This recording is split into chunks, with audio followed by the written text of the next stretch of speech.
Dictionary.com just announced their 2025 word of the year. It's 6-7. Not a word, two numbers from a viral meme that literally means nothing. And Dictionary.com knows it. They described it as meaningless, ubiquitous, and nonsensical. It has all the hallmarks of brainrot. They're not celebrating language evolution. They're celebrating the fact that we've made meaninglessness so culturally dominant that it deserves recognition. I'm sitting here in week 15 of the school year, and this explains so much about what I'm seeing in my classroom right now. Because here's what's happening. We're not just dumbing down things anymore. We've crossed into a completely different territory. We're actively celebrating emptiness as content. We're rewarding the appearance of engagement without any actual meaning underneath it. And if you've seen the movie Idiocracy, this should feel uncomfortably familiar. So today we're talking about what it means that 6-7 is the word of the year, why this should concern us as teachers. So I think you already know and what teaching for meaning actually looks like when we're swimming in a culture that's actively hostile to it. So let's go. Okay, so the premise of Idiocracy, if you are unfamiliar, it is a Mike Judge film from 2006. Average guy, frozen, wakes up 500 years later, and the world has gotten exponentially dumber. The most intelligent person alive, by default, is our character that has been frozen. Anti-intellectualism has replaced complex thought. We thought it was satire because it seemed like exaggeration, right? People would never actually do any of this. And we had faith in cultural correction mechanisms. We also assumed that education would push back. But this feels pretty prophetic now. We have 6-7 as word of the year, which is, in my mind, a threshold moment. It is certainly not a coincidence that Dictionary.com chose this. They are documenting a cultural shift. And we as a culture have made meaninglessness dominant enough to celebrate and document it. So here's what I see at work here. We have viral nonsense becomes more fluent than shared meaning. So I've talked about this before, but because of the way that the algorithm works, we have so little that we actually share. And when something does catch on, it could be something like this, like 6-7. And it really does become viral because it is something that people share, even if it has no meaning. And what also is happening here is students can recite memes that they don't even understand. Like we have this happening all the time, that we have students not understanding where references come from. They don't understand the bigger landscape of what they are repeating. Also, they don't have access to a lot of cultural references that create connection and deeper meaning. So the algorithm rewards the viral and not the meaningful. And as a result, we're, again, meaning culture, are training fluency in emptiness. So this is what I'm thinking here. We are not just talking about kids these days don't read. We are systematically replacing meaning with performance. And right now, meaninglessness is actually becoming its own content. Like, did you know that younger people actually enjoy brainrot? I don't know. Maybe you enjoy brainrot too. But I find it very interesting that this content that is purposefully empty and meaningless is what our students are really glomming onto. And this whole situation is not a side effect of something. It is like the actual goal to consume this meaningless brain rot content. But as I've been thinking about this, like where it's coming from and where we've been and what we're doing, I realized that we've been here before. This isn't actually new. It's pretty American, unfortunately. Here, America, we simultaneously rail against intellectualism and desperately want to be the best at everything. It's not really new. It's something that is pretty foundational to American identity. We want to win. And I don't think it's necessarily that we don't want to do the intellectual work, but we are happy to be against intellectual work and somehow also win. So, example, Legend of Sleepy Hollow from 1819. So, Irving has Ichabod Crane, who is the intellectual outsider, a teacher. He's book smart, and that is in direct competition or as a direct foil to Brom Bones, who is physical. He's the local and he's also practical. And the community really rejects intellectual refinement. It's the whole driver for the plot. And they celebrate the man of action over the man of thought. But the story itself is sophisticated literary craft. America is celebrating its own anti-intellectualism in literature. I mean, that is one of the things that Irving was trying to do. He was trying to establish America's literary culture. And by doing that, he also was putting up as something for us to look at our anti-intellectualism. So, I mean, the whole thing is satire, so we can wrap that up into a critique of, is it a critique of anti-intellectualism or is it a critique of intellectualism? I don't know.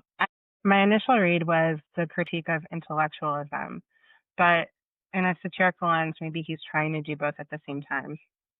So, if you're interested, by the way, I have a unit where I go into this, a little mini unit. And if you're interested in that, if you're teaching early American literature, if you want students reading Irving, you can check that out in the show notes. I think another example, if we go further in history, is the 1950s with the quiz show scandal.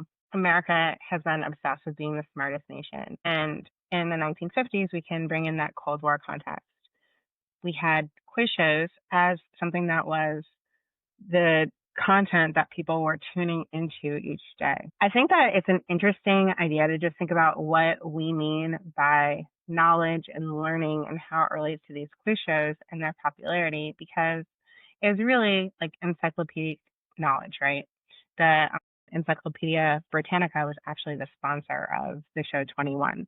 So is that what we value as a culture, that encyclopedic kind of let me just rattle off some facts, knowledge? And is that what people are approving of versus the actual thinking behind it? But what happened here is we had a pretty large scandal, a large scale scandal around these quiz shows in the 1950s because people were fed the answers and the show producers manipulated the outcome of the show so that they could have the right image for their sponsors. So we have Charles Van Doren. And if you've heard me talk about quiz show at all, the film, I love teaching it. I love the way that it brings together everything that we talk about in American literature.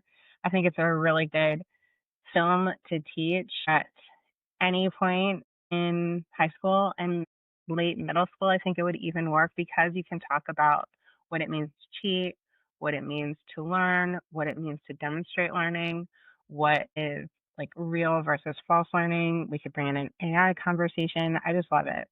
But one of the reasons that I really love it is that it brings in the real figure, Charles Van Doren. He was a Columbia professor. He was handsome, articulate.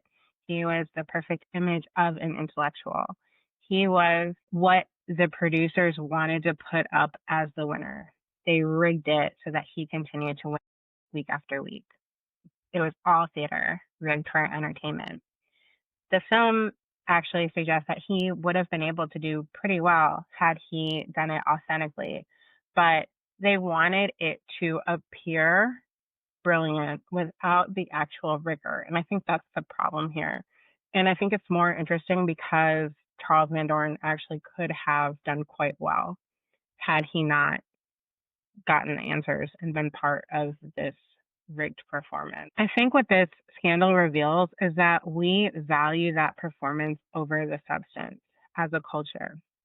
And I think it's really interesting to think about who won and who lost after this, because really the losers were the people that participated in the actual performance and not the news network, the producers. They got off pretty scot-free. So we have this pattern across 200 years. We had the revolutionary period to the 1950s to the 2020s. If we look at any point in time, we can see that the same cultural move is repeated, that we celebrate anti-intellectualism while demanding we're also the best at the same time. We want the credentials without the learning and the appearance without the substance. And we want to win without doing the work. And I think that this matters now to bring it all back to 6-7, the word of the year. This isn't an aberration.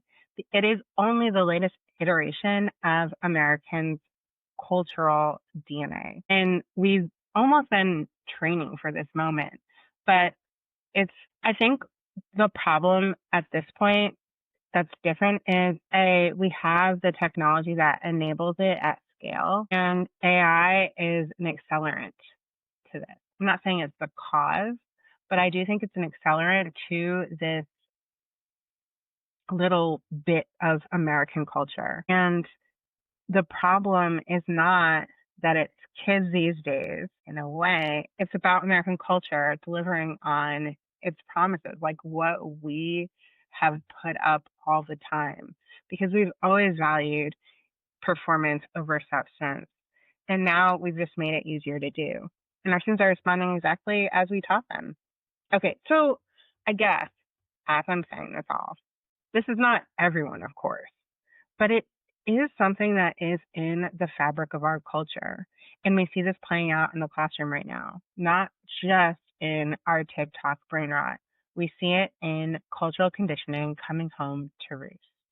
So I see students lacking context I expect them to have. They are not uninformed completely, but they definitely have different kinds of knowledge because they can explain complex memes. They can't explain historical events. They're fluent in viral content, but not cultural literacy. So what I see is we really need to have more focus on cultural context. And this goes with science of reading. It goes with building schema. It goes to how we can help our students be stronger readers. I had this experience the other day where I was watching, I teach my students the film Edward Scissorhands. And there's a scene at the end where Edward has saved the family that takes him in, Kevin, from getting hit by the van. If you're unfamiliar with the film, this is a little all over the place, but it's towards the end of the film. And all this to say that I noticed visually that what Burton was doing felt very similar to an episode of The Outer Limits, the original version. So there is a episode that is called iRobot. And I used to use this episode when I was teaching Frankenstein because the story follows Frankenstein quite well. So the story is that there is an inventor that's made a robot. He nurtures and teaches the robot like it's a child. It actually goes through the stages of development more like a human than you would than a robot would. Like it has to first crawl before it can walk, for instance. But it has a strong set of morals, this robot, and his name is Adam. So its name is Adam Link, which you can probably already make some parallels to Frankenstein if you hadn't already. Anyway, there's a scene towards the end, actually at almost the very end, where the robot, Adam Link, saves a girl from getting hit by a large vehicle that's going down the street too fast. And just the whole setup felt very similar. And I was wondering, it got me just thinking about what if Ted Burton was using that as a reference, and if so, what he was trying to say about the relationship between a creator and creation. In fact, as I'm thinking about it, Edward, I'll have to look back at this because I actually think that Edward Scissorhands' creation looks a lot like Adam Link, and they're in black and white, the scenes from when Edward is younger. I think so. Anyway, so I went down quite a rabbit hole because I was thinking about what I used to do when I taught this I would have students, I used it as a part of it was to connect to Frankenstein, but also I wanted to set them up for research and how it was important to make sure that you go back to, like, you kind of bring, like, I don't know, follow sources to the end of their thread. Where does this iRobot reference come from? And the answer that I wanted them to get to was auto binder, or Eando binder, actually, which is a combination of auto binder and his brother, I cannot remember the name of, and should have in my notes, but do not. So at the time, like when I used to give this as a project, it was difficult to get back to Eando binder. Today, it is not. Also, what is not difficult to find out is that there is a lot of information about auto binder available on the internet now that was not there before, which is wild to me because when I went back and searched this rabbit hole, I found that auto binder has a very important part in comic book history because he was actually working on Captain America during the World War, which means that he was one of the most popular comic book artists of the time. Anyway, why am I saying this? The reason that I bring this up is because all that took was curiosity and following a thread. Being interested and knowing that there is so much information out there to consume, and also putting it in context of our cultural history and why that's important. I mean, that was a huge revelation to me, and it made me think about all kinds of things related to comic book history, what kind of legacy auto binder should have. But because of the way that information was documented and when that became available, he just is not, he's not like in our normal knowledge bank. So I think that what is really concerning about what's happening now is students are much less likely to go down that kind of rabbit hole that I did. And like that was only a piece of my rabbit hole. I spent so much time looking into auto binder. I don't know. They are always saying, why would I need to do that? Why would I need to know that? And I think that that's an intellectual problem. And one of the things that is a problem as well is that students think when they get the tip of the iceberg that they have come to some major realization about whatever topic that they've come to because it's new knowledge for them, which a little bit of knowledge can be dangerous, right? And I think what is also happening at the same time is they're channeling that Brom Bones energy and rejecting Ichabod. Like, what good is book learning when you can't just do things? They have a very action-oriented checklist mindset. They've been trained in a different system where they're optimizing for what gets rewarded, and what gets rewarded is performance and not substance. So they are fluent in content designed to be meaningless. They have this performative engagement for us and for everyone else, and they look like they're learning. It's a kind of foreign idea for my students, even if we say it. They're used to getting those credentials without understanding. We talked about this, like everyone gets a trophy, and I think that it has gone even farther than that, actually, because we don't use that language anymore, but we do kind of do it. So this is where students are really appearing productive without producing anything meaningful. And even if they aren't producing things that are meaningful, they still believe that they should be getting credit because we have these checklists. And if they're following it, then they have to have met our criteria. So the accountability issue reframed is that this is not necessarily laziness, it's optimization, but it is optimization for something that is not as important as we would want them to do. They're looking at metrics over meaning and credentials over knowledge and their viral attention over deep understanding. They do want to be the best, but without doing that intellectual work. And the uncomfortable truth is that we've, as a culture, trained them to do this. The educational system rewards this appearance, and often our grades are for compliance and not comprehension.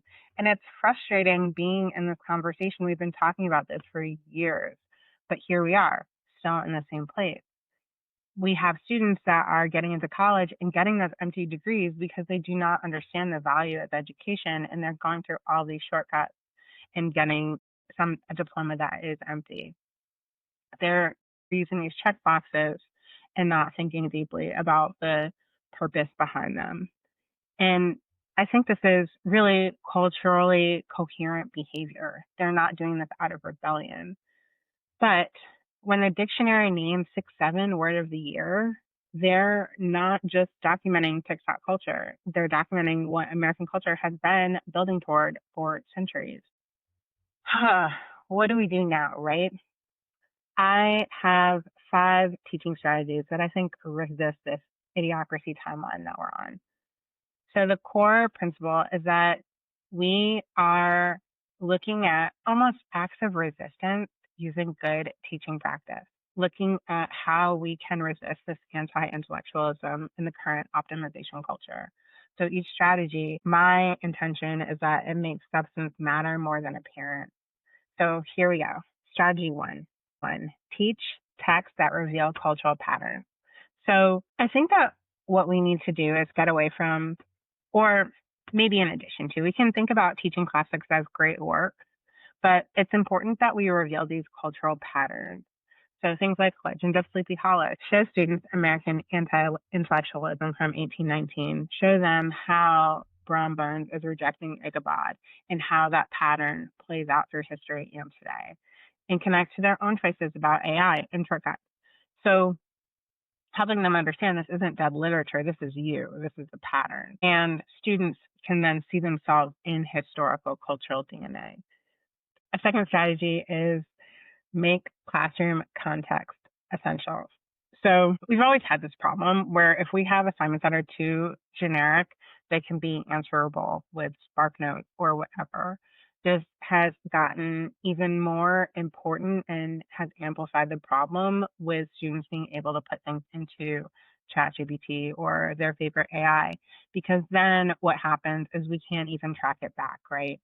So one of the things that I'm doing to combat this is asking them questions that require specific classroom discussion. So on Tuesday, Megan said whatever she said, build on that claim. So analysis referencing our unique experience, having them start something from their text annotations, specifically work that requires you are actually there. And I'm finding that what I'm having to do, and I know this is really frustrating for my students, but it's giving them a lot less of a warning about what we're doing so that they can't come in with something prepared from the internet. And I know that it's making some students frustrated because they cannot prepare for the conversation, but I'm finding that it's really important that what they're doing is happening in the room. So referencing specific peer thinking from your actual class, having them go back to their peers and make connections, doing mind maps, doing pair synthesis, that kind of thing. If you're interested in finding out more about how I plan for AI resistance, I have a guide that you can get in the show notes. It's an audio series and has a lot of different ideas for how we can build for AI resistance. Okay, strategy 3, build collaborative discussion structures. So we have, as a educational system, put a lot of stress and importance on individual work. I need to know what you know, not what your partner knows. Well, I want to know what both you and your partner know. I want to know what you know after talking to your partner that is maybe different from what they said specifically. Like, I'm not asking you to tell me what your partner knows, but what do you two know together that is different from what you know alone? So this is making discussion protocols that value interdependence, like Socratic seminars, where contribution means building on others, not just putting your voice into the conversation. That means not completing assignments alone. That means that I bring one piece, you bring another piece, and together we make something different. That means also making thinking together easier than thinking alone. Like I said, like I'm not asking them to tell me what like A, B, C, D. I want you to take all of those things together and now synthesize and tell me what you have to say that is different from all of those individual contributions. In my classroom, this means discussion depends on collective understanding, and the way that it's graded is not how much you taught, but how much you contributed to that collective understanding. I'll also put in the show notes, if you're interested, a guide to engineering better discussions, which has a lot of the strategies that I use to build conversations and get to that 100% participation. Strategy number 4, design for process over product. So I'm doing a lot fewer of these one-shot measures and also thinking differently about where a summative or a test for knowledge fits inside of a unit. I don't think necessarily, or what I'm trying out now, it doesn't need to be at the end. Because of the cyclical nature of English, I think we always have the opportunity to say, okay, we're going to take a snapshot of where you are with this skill for those ones that we do cycle. So what becomes more important is their process in between those snapshots. So what I'm doing, more portfolio assessment, showing thinking evolution, more drafts where not just make a revision and turn it in, but wanting to see students talk about their learning trajectory and what they were trying to do in each draft. That means that I really need them to continue looking at my feedback and thinking about how they are applying it. So having goals around performance related to what kinds of feedback they're receiving, and then seeing if they actually were able to make positive changes based on their intentional work. There's a story about how Michael Jordan took lots of free throws, like he was trying to work on his free throw. And if you say, okay, I'm just going to work harder, what does that mean? Like you could continue doing the same thing, just do a lot of it, right? So with Michael Jordan, what he was really working on was maybe I'm going to keep my pinky in, I'm going to work on my follow through. And then each time having a feedback mechanism like, did I do it? Did I not do it? So I'm really wanting them to show their messy thinking, tell me what they're working on, what kind of experiments they tried, what kind of actions they took, and where that gets them in the next checkpoint. So really trying to make learning more visible, not just that final outcome. So lots more portfolios. I'm really working a lot on ways that I can get smaller bits of feedback to them faster and make it more actionable. So I am now doing more assessment around like what did you do towards your goal, and also where can you demonstrate your thinking. So it's a very different kind of assessment, but honestly it is following some of the same kinds of writing structures, like they're still presenting an argument. And then the 5th strategy is really slowing down, being deliberate about my pacing, and not feeling like I have to race through curriculum to cover content. I think this is a fine line because we don't want for our pacing to feel slow to students, but we also have the opportunity to move at a pace through text, but move more slowly through skills. So that's one of the things that I'm really thinking about. I don't want to drag on a unit. I really do feel like we should keep it from like 4 to max 6 weeks for every unit, but I try to keep it more at 4 or 5. But that doesn't mean that like if my students are not ready to move on to the next build up of skills, that I can't stay with that as we move into our next like text.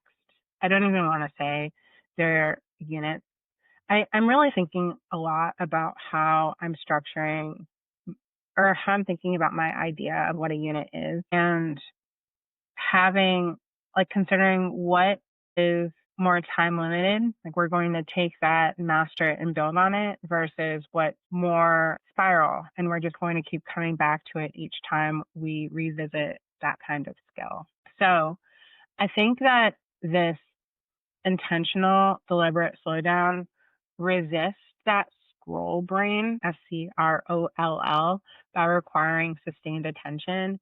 And that means that students need to sit with confusion a little bit more instead of rushing to clarity. I think it's something that we, as a culture and as a school culture specifically, we are really adverse to allowing students to sit with their confusion, partly because, let's say our administrator walks in, our students are confused. That means that we are a bad teacher. And I think we need to reframe this a little bit. Like, there are times where you should be confused. You need to sit with your confusion, pinpoint it, and figure out how to move through it. Because the discomfort means you're learning, right? Efficiency isn't always a goal. Sometimes that depth matters more. I'm thinking, in a lot of cases, speed is the enemy, not the goal. So spending 3 days on one complex scene on Macbeth and feeling okay with that instead of racing through the whole play is important. And I'm thinking more about what we can do fast and what we want to do slow, and how we can have those work together. So together, these 5 different strategies create conditions where substance is more difficult to fake, and that appearances don't really work because those shortcuts are really harder than the genuine work. If you try to take a shortcut through that portfolio, it's really going to end up trash. And my whole goal here is to make the thinking required and to make the metrics not as important as the meaning. I don't think that these are extras. This actually is our work for teaching against the Idiocracy timeline. Okay, so this whole thing is this cultural shift. It's happening everywhere, and pattern recognition matters more than ever. It's that same mechanism as quiz shows, as Sleepy Hollow, and students are not really understanding how much of a problem this is because they're continuing to get those A's, but they're learning less and less. We have grade inflation, we have grade optimization that they are doing. I don't know about how this is all over the place, but I do know that in a lot of places we have put together policies that help students feel positively about their experience in education. And it means that a lot of students are revving way below their potential. We've also put a focus on different parts of the ladder. We've changed the way that we teach in a lot of ways. So students can ace the test or they can ace the retest, and maybe can't apply the knowledge, because what is important is that score that they received, because that is easier for us to measure. And what's happening a lot is that students are memorizing for that assessment and they're forgetting the content immediately. We see that, obviously. When I ask my students something that they did like a couple of weeks ago in history that they no longer feel like they need to know, they're not able to apply it in my English class. And I would also say what's been happening more and more is from year to year, students don't understand the transfer. They don't understand that what they learned in ninth grade needs to be there. They need to be able to draw from it as sophomores. That we need to gradually take away their scaffolding, and that's the way that learning works, because they're not thinking. They're just memorizing, applying, pulling, and then using what they need. And if we just think about the way that our culture works as far as being able to Google anything and not necessarily needing to retain the information, we can see why this is happening, right? But even having all those answers doesn't actually mean that we understand, especially if we're able to plug something in without understanding the bigger context. And of course, this becomes productivity theater. So students are looking busy and not necessarily doing meaningful work. We do it too, right? We respond to emails, but they don't necessarily accomplish our goals. We might pull data, but we can't actually use that in our classroom because it's not meant to even be classroom transferable. We have meetings about meetings, we have all this documentation instead of action. And of course, like teachers are drowning in this because we are being asked to demonstrate our productivity, not actually work. And AI generated content also is exacerbating this problem because sometimes we can't even tell it's AI because there's no there. But you can also think like a lot of what is maybe good AI is a bad student product, like something that would have done naturally. So we're in a place where we are just so low on the content structure. Like we are putting all of these, like we're putting technology, we're putting data on top of this weak foundation. Because quiz show answers, they sounded smart too, but it was all that performance theater. Everything was scripted and not thought out. So what do we do now here? As I said, like 6-7 is the symptom of what's been happening in our culture. We've made this so normal, we're celebrating it. And dictionary.com is documenting it. We we have language itself bending toward meaninglessness. And I really think that this should terrify us because, so what do we do about it? What does teaching for meaning look like? Those are the things that I went over. But I think that it's not going back to an imaginary time that was better because we can look back at our own history and know that that's not the case. I don't think that this is being an elitist snob who hates popular culture. Obviously, I love popular culture. I think it's so important for us to understand each other and to understand our moments and to really connect. But I also don't think that this is about refusing technology or innovation. I don't think that saying like AI is the problem is not, I don't think that's helpful. And I don't think that we need harder standards or more rigor necessarily, but I do think that we need to hold the line here. I think that we need to hold the line on complex thinking and we need to help our students understand nuance. So what do we have here? As teachers, we get to choose whether we participate in this practice, this trend, or if we resist it. And I'm really choosing resistance here. I'm wanting and asking you to hold the line with me because I don't think that this is something about fixing a broader cultural phenomenon. I don't think that my classroom is immune to all of this, but I do think that we have the opportunity to teach thinking instead of just performing education. And I think that some students will hold the line with us. I don't think that we can necessarily make intellectualism suddenly valued across the entire culture, but we can make a difference for individual students. I think that we can hold the line on what we think is important to document and to measure. I think that we have the opportunity to talk to the humans in our room and build understanding together. I don't think that this is revolutionary or innovative, but I do think that it is something that we have the power to do. And it's why I got into education, is probably why you're here too, because we can make those individual differences in our students' lives. So see you next time. And until then, keep thinking outside the script.